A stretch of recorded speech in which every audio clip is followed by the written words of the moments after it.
The night I lost my job, my dad called me a failure, and my husband walked out.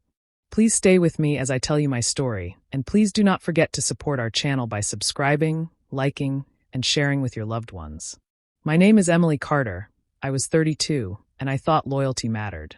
For 10 years, I gave everything to my marketing firm. Late nights, weekends, projects I poured my soul into. That morning, they summoned me into a sterile conference room, wouldn't even look me in the eye, and told me my position was no longer essential. 10 years erased in under 3 minutes, followed by someone sliding a cardboard box across the table. I drove home in a fog, gripping the wheel so tight my hands ached. Before pulling into the driveway, I called my dad, desperate for him to tell me it would be okay. He let out a long sigh when I explained, then said flatly, "I always knew you'd screw it up. You never had what it takes. Your brother didn't waste his potential like you did." His voice carried the same disappointment I'd heard all my life. My throat closed. I couldn't even argue. I just hung up before the tears spilled. When I walked into the house, it was eerily quiet. At first, I thought Daniel was already asleep, but then I saw the suitcase by the door. He stood there, avoiding my gaze, shoving shirts into it. My heart dropped. "What are you doing?" I whispered. He didn't hesitate. "I can't do this anymore, Emily. I'm done." That was it. No shouting, no attempt to soften the blow. Just done. He brushed past me and walked out, leaving the faint smell of his cologne in the air, like some cruel reminder. I wandered into the kitchen, the only light coming from the dim glow of the refrigerator. I sat on the cold tile floor, back against the cabinets, staring at nothing. My job was gone. My father had ripped the last thread of encouragement I hoped for, and now my husband, my partner, the person who swore for better or worse, had left without a backward glance. The silence was unbearable, broken only by the hum of the fridge and the sound of my own shallow breathing. I stayed there for hours, knees pulled to my chest, wondering how in a single night everything I thought I could count on had been ripped away. The morning after Daniel left, I woke up to a silence that felt heavier than anything I had ever known. The coffee pot was still half full from the day before, but his mug wasn't on the counter. His toothbrush was gone from the bathroom, and the empty space where his shoes used to sit by the door made my stomach twist. I wanted to believe he had just needed space, but the truth came faster than I expected. A mutual friend called me 2 days later, her voice careful and hesitant. She asked if I had known about Daniel and Jessica. My heart stopped. Jessica was a woman from his office, the one he'd mentioned casually during dinners when he said he had to stay late for client meetings. I remembered the nights he came home smelling faintly of perfume, how he would quickly change his shirt and act as though nothing was wrong. I thought I was paranoid back then, insecure maybe. Now every excuse clicked into place. The business trips, the sudden gym membership, even the way his phone was always face down on the table. I sat on the floor of my living room with the phone still in my hand, staring at the rug as if it would offer me answers. Betrayal didn't feel like anger at first. It felt like humiliation. I had trusted him. I had stood by him when money was tight, when he struggled at work. And all that time, he was sharing pieces of himself with someone else. I thought of my dad and how little comfort he had given me. For years, he praised my brother Matt like he could do no wrong. Matt had the steady job, the nice car, the family portrait my father bragged about to anyone who'd listen. With me, there were only criticisms, my choices, my career, even the way I lived. Now, when I needed support most, I had no one. Evenings turned into a haze. I poured myself a glass of wine that always turned into 3. The bills piled up on the counter because the severance check barely covered rent. I would sit at the table with unopened envelopes, the red letters shouting at me, and wonder how I was supposed to get back on my feet. My resume sat untouched on the laptop screen, cursor blinking like it was mocking me. But somewhere between the numbness and the ache, a small fire sparked. I realized Daniel had taken enough from me. My father's words had cut me enough times. I couldn't let their judgment define me. I whispered it aloud one night, alone in the kitchen. "I won't stay broken." Saying it didn't fix everything, but it planted a seed. If Daniel had chosen Jessica, if my dad had chosen Matt, then I would choose myself. And that was the first step toward something different. The money was running out faster than I could keep track of, and I couldn't afford to wait for the perfect career opportunity. Rent was due, groceries weren't cheap, and the severance pay had already vanished. I swallowed my pride and took a job at a diner on the edge of town. The pay was low, the shifts were long, and the uniform never quite fit right, but it gave me just enough to cover the basics. Each morning, I tied the apron around my waist, reminding myself it was only temporary, a step to keep me standing while I figured out what came next. For a while, I managed to keep my head down, serving coffee, wiping counters, and smiling at strangers. Then one evening, the door swung open and in walked Daniel, with Jessica on his arm.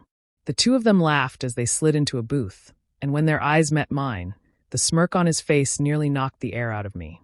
Jessica whispered something to him, and they both chuckled, glancing at my apron like it was a costume in some cruel joke. I tried to keep my voice steady as I took their order, but my hands shook so badly I nearly dropped the notepad. Daniel leaned back, his voice loud enough for the entire section to hear. Guess some people find their true calling after all. Coffee and pie suits you, Emily. My cheeks burned, but I forced myself not to respond. As soon as I handed their order to the cook, I rushed into the bathroom and locked the door. The tears came hard and fast, spilling down my face as I leaned against the sink. It wasn't just the embarrassment of seeing him. It was the way he wanted to break me down further, to prove I was nothing without him. I splashed cold water on my face, looked at my reflection, and told myself I couldn't let him see me crumble. When I stepped back out, the diner was humming with the usual clatter of dishes and low chatter. I carried on with my shift, keeping my eyes anywhere but on their booth. That night, as I cleared a table, one of the regulars, an older woman named Linda, caught my arm. She had kind eyes and a voice that cut through the noise. "Don't let them see you crawling," she said softly. "Make them choke on your success." Her words hit me deeper than she probably knew.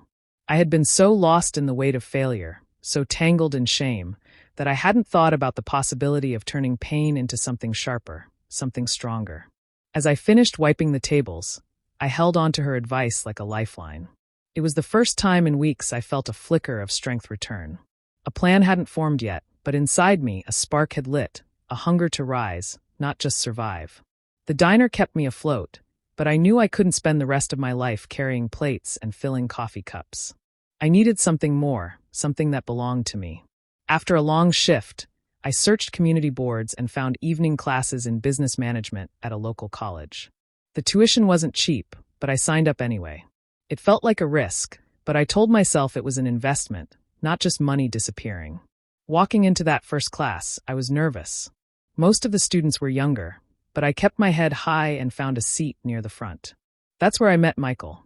He was sharp, but not arrogant, with a way of asking questions that showed he genuinely wanted to learn. We started talking during breaks, and before long, he became the one person who made those long evenings easier. Where others saw me as just another older student, he saw drive. "You've got something," he said one night after class. "You think differently, and that's what business is about."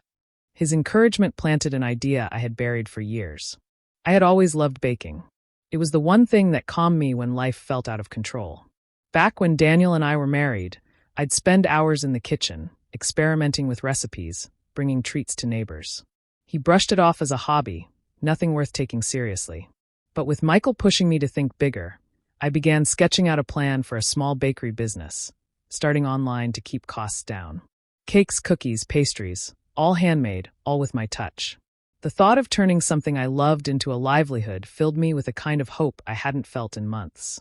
When I mentioned the idea to my dad over the phone, his response was sharp and dismissive. "A bakery?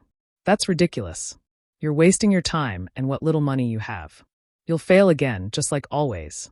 His words landed with the same sting they always carried, but this time I didn't crumble. Instead, I let out a quiet laugh, more to myself than to him.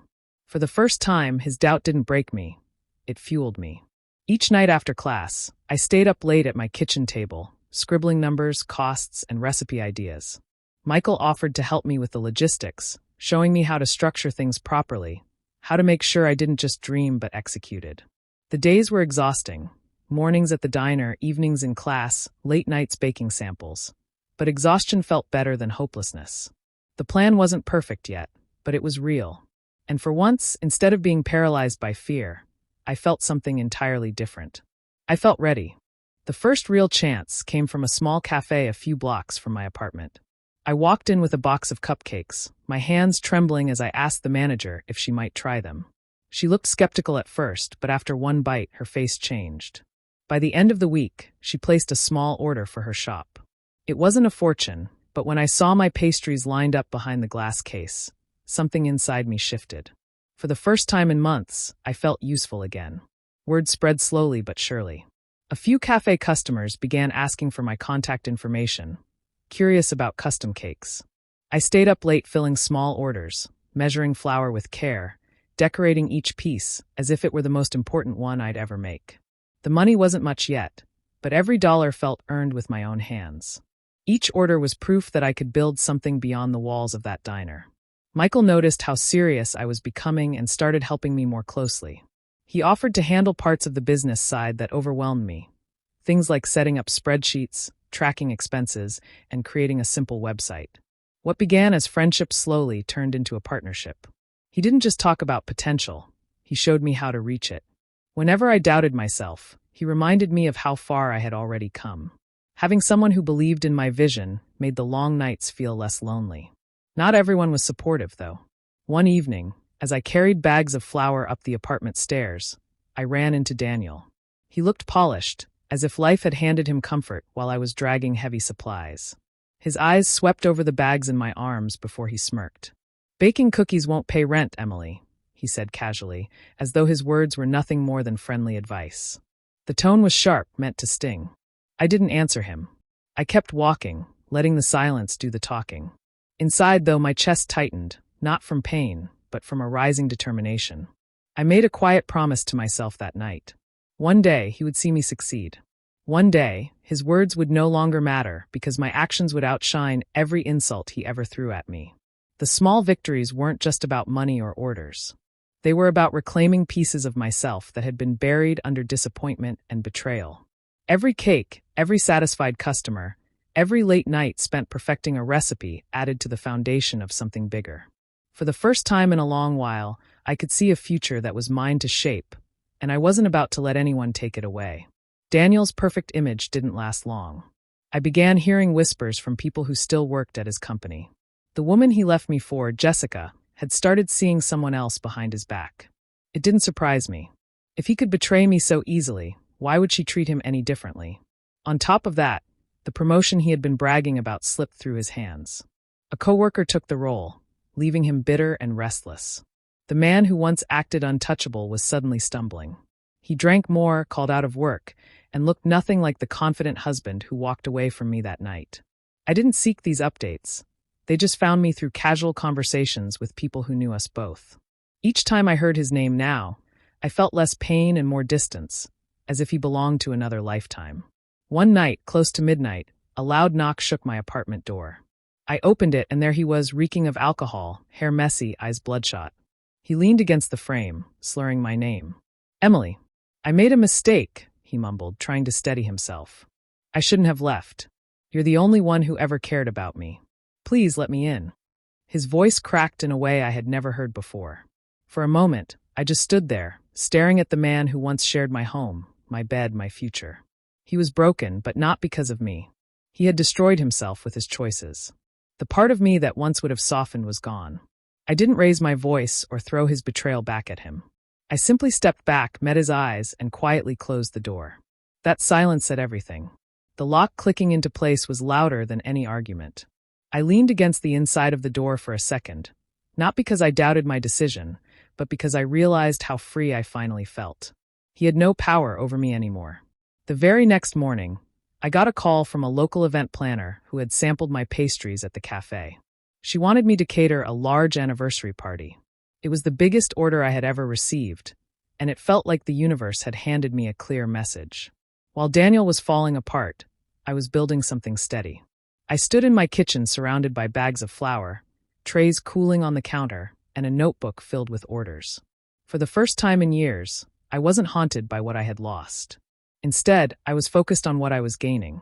And the best part was knowing that my success didn't need to be shouted at him. It would be seen, whether he liked it or not. The call came on a rainy afternoon. My brother Matt's voice was clipped and impatient as he told me our dad had been taken to the hospital with chest pains. My hands went cold, but I grabbed my keys and drove straight there. The waiting room smelled of disinfectant and strong coffee, and I sat in the stiff chair, listening to the sound of distant beeping machines. When I finally walked into the room, Dad was propped up in bed, pale but awake. Matt stood at his side, arms crossed, giving me the look he always gave when he thought I had fallen short. "You should have been around more," he muttered. "It shouldn't always fall on me." His words landed like small jabs, the same tone he'd used my whole life. I wanted to defend myself, but I bit my tongue. There was no point. Dad glanced at me briefly, then turned his attention back to Matt. His voice was weak, but the words were clear. "Matt, you've always been the real success. You never disappointed me." He didn't say it cruelly. It was almost absent-minded, like it was simply a fact in his mind. But hearing it while I stood at the foot of the bed felt like being pushed out of the room without moving an inch. I stood quietly, hands folded, letting their conversation continue without me. A younger version of myself might have argued, begged for him to see what I was trying to do with my life. This time I stayed still. My father's approval wasn't going to define me anymore.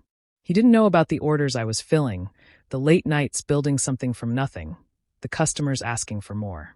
He didn't know I was stronger now than I had ever been. As I left the room, I caught my reflection in the glass panel of the door. I didn't look like the defeated woman who had once called her father in tears.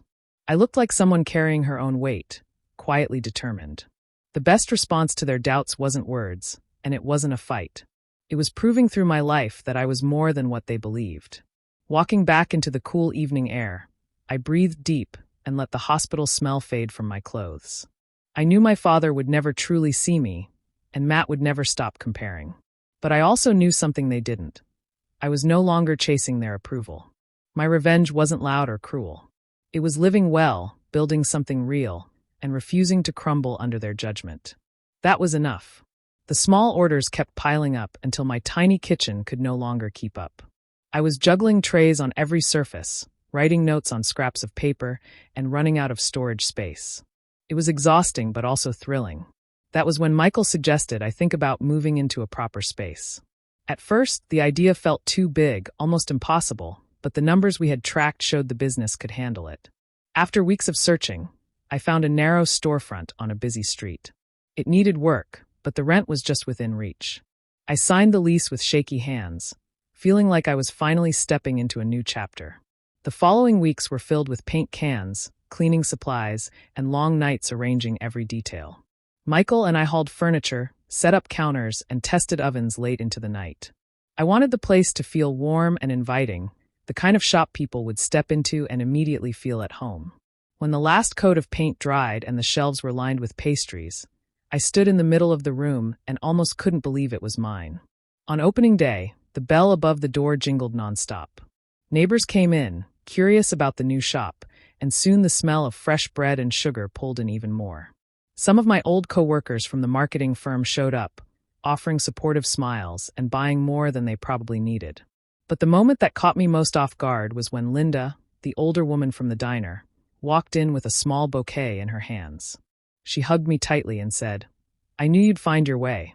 Her words filled the space more than any decoration ever could. The day was busy, chaotic, and wonderful. I rushed between the counter and the kitchen, cheeks flushed, apron dusted with flour. Each ringing of the register felt like a small victory. By the time we closed the doors that evening, my feet ached, but my heart felt lighter than it had in years. I wasn't just surviving anymore. I was building something that belonged to me. My father didn't come, and neither did Matt. For once, I didn't care. Their absence no longer left me empty. As I counted the day's earnings and looked around the shop, I realized their approval wasn't something I needed.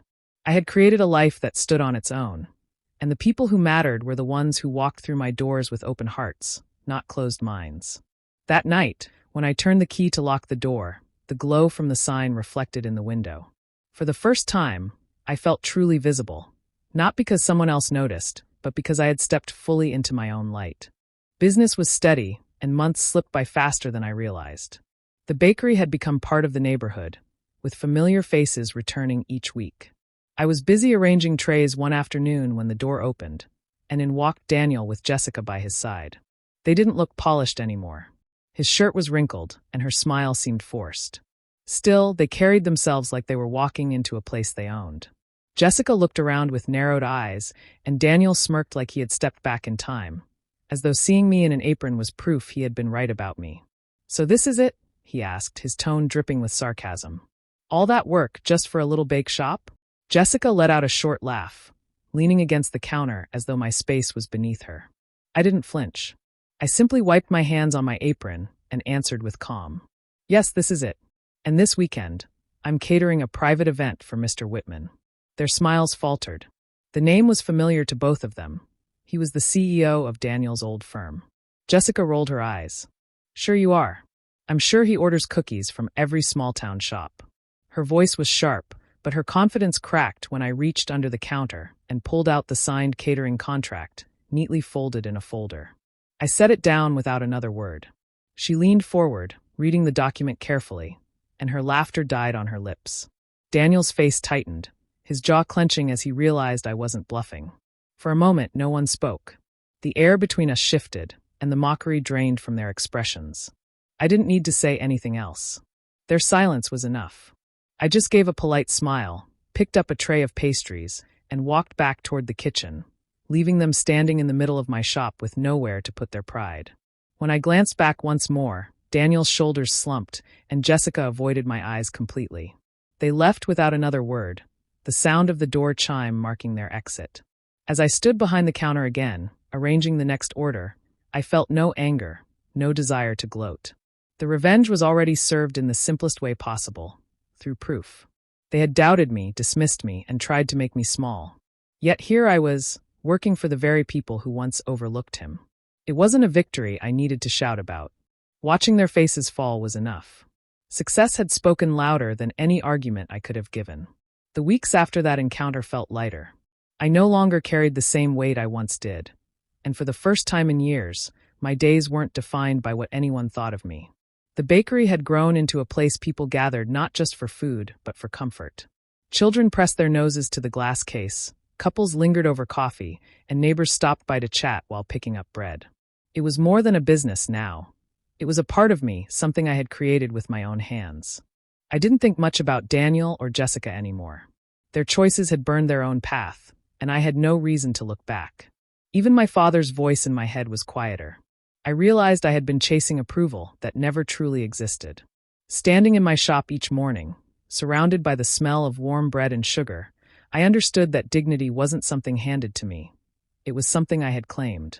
One crisp morning, the door opened and my father walked in. He looked older than I remembered, his steps slower, his face lined with wear. For a long moment, he said nothing, just stared at the shelves filled with pastries and the customers waiting at the counter. Finally, he cleared his throat. "Emily," he said, his voice low. "I was wrong about you." The words hung in the air, strange and heavy, as though he wasn't used to saying them. I waited for the rush of emotion I always thought I would feel if he ever admitted it, but it didn't come. Instead, I felt calm. I gave him a small nod, nothing more. I didn't gloat, and I didn't reach for the kind of love I had begged for years ago. His recognition mattered less than I once believed, because I no longer needed it to stand tall. He lingered for a few minutes, bought a loaf of bread, then left. As the door closed behind him, I realized that was enough closure for me. I didn't need his approval to know my worth. I had already proven it to myself. Later that morning, after the first rush of customers, I walked to the front of the shop. The sun was shining through the window, lighting up the counter where trays of fresh pastries waited. I reached for the little wooden sign hanging on the door. With a steady hand, I flipped it to show the word "open." A smile spread across my face as I stepped back, taking in the sight. From nothing, I had rebuilt a life that was mine.